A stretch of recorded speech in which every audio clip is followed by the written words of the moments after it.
There's so much pollution, god damn it. Welcome to today's new video. As you can see, the venue for my recording has changed.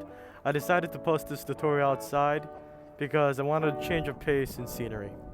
Alright, now let's get started.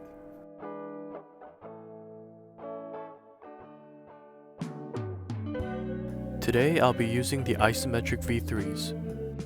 Although this move looks very simple, it is very important to learn for beginners as it can be implemented in both cardistry and magic. For cardistry, it's used as an in-between for flourishes, and for magic, it can be used as a false shuffle, which is what I'm doing right now.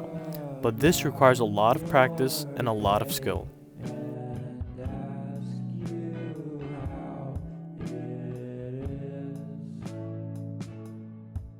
So let's get started. First things first, this is called the mechanics grip. It's one of the most basic grips in cardistry. And here is a full angle view of how the grip looks. Now let's start with the procedure. First things first, you want to get out of mechanics grip and try holding the deck like this. It's very similar to a straddle grip, and as you can see, the card is elevated from my hand. To do this, you want to put the force between your index and your pinky finger. Next thing you want to do is lift up 1/3 of the packet with your thumb and let the rest drop onto your hand.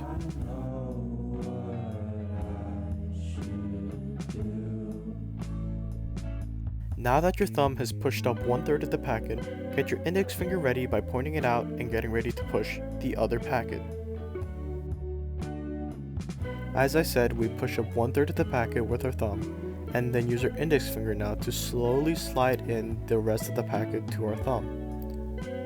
This can be done by using the bottom of the top packet to help you slide up. Here are some other angles.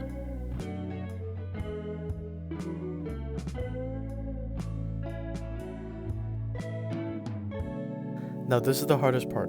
After lifting the bottom packet up, you want to slowly let the other packet drop into your hand.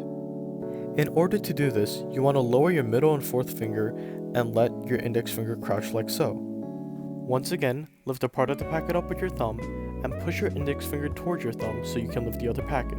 After that, lower your middle and fourth finger and curl up your index finger so the packet can finally drop.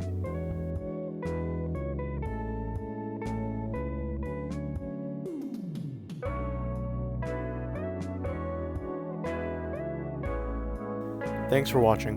Now I know you guys might think I added way too much detail for such a simple move, but I just want to be as thorough as possible to help you guys out. Subscribe and see you next time.